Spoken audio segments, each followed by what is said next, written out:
Hey everybody, welcome back. BK Stunt here with the last part of Jake's Chapter 1 walkthrough.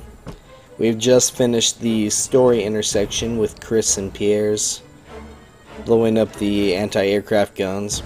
And now we're on a helicopter trying to get away and something has attacked us. As soon as you gain control, go towards the pilot, grab these two things of handgun bullets and that first aid spray. And there's Ustanok. He is, of course, resilient as ever, just like Nemesis. He is persistent. He will chase us down.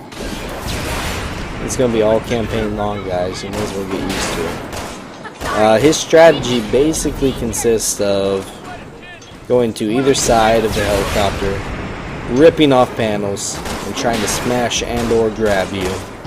We have a single BSA soldier helping us out, but regardless, we do need to damage him to continue. So since we're so close, you might as well get in a ton of face shots.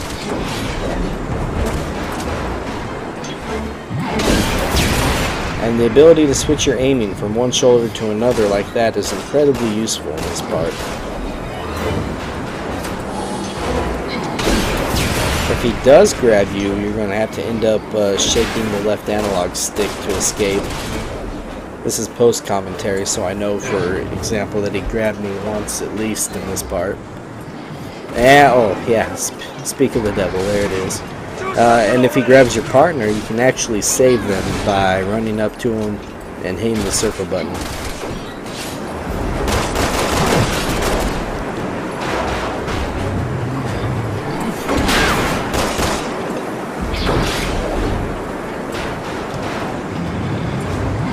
Do your best to keep track of the red enemy icon during this section.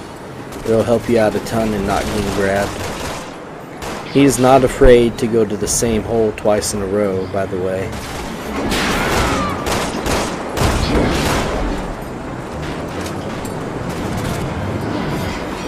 He can be a little sneaky.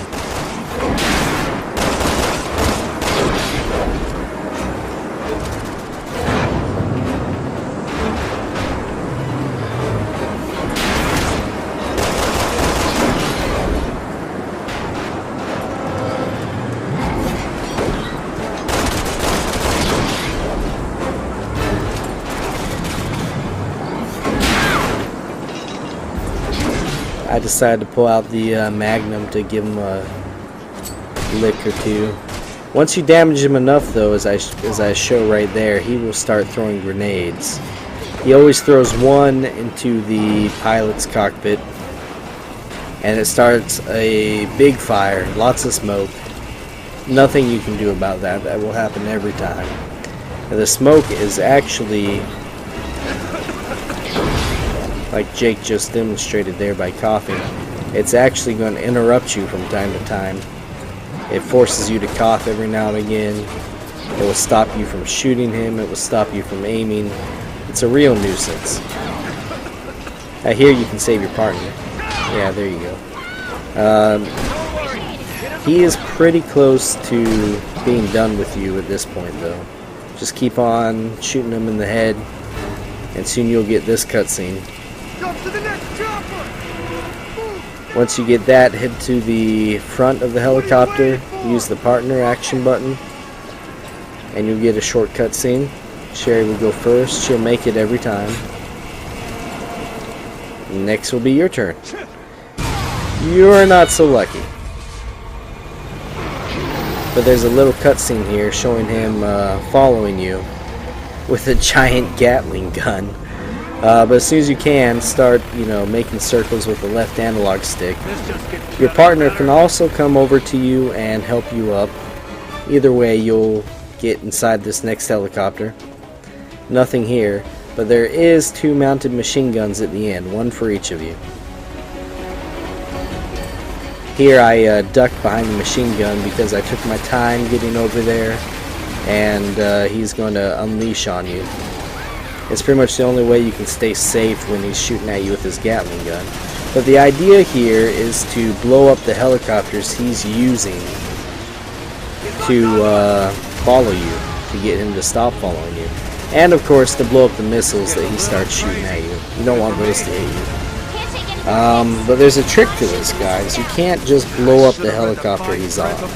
If you do, he'll jump to one to the left or the right of him, and he'll just keep following you. And on top of that, another helicopter will show up, replacing the one you blew up. The trick is to spread out damage equally between all three helicopters. As you can see, me and my AI controlled partner have done.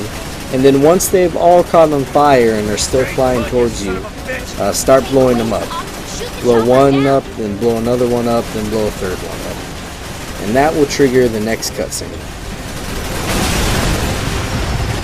Here we go.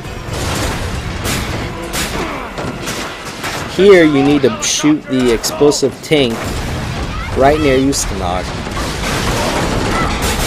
You only have a limited amount of time, so be sure to do it. But once you do, you'll see this scene with a parachute coming towards you. Press X as fast as you can, and you'll see this cutscene. If you fail to grab it, that's just game over, guys.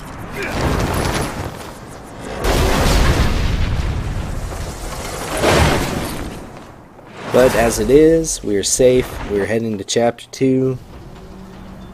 And Ustanok is, hopefully, hundreds of miles away from us. So there's the end of Chapter 1. Looks like I got an A rank. 0 deaths, 76.3% accuracy, clear time. Yeah, the clear time is bad. If I could bring that up underneath an hour, I'm sure that would be an S rank. But at the end of each chapter, you're going to see these medals. They pretty much reward you for doing certain things. See, like killed an enemy using the environment. Then there's story medals, like down here, they're always down at the bottom. Teamed up with the BSA and the Square. Anyways, come join me in Chapter 2. I'll talk with you guys more then.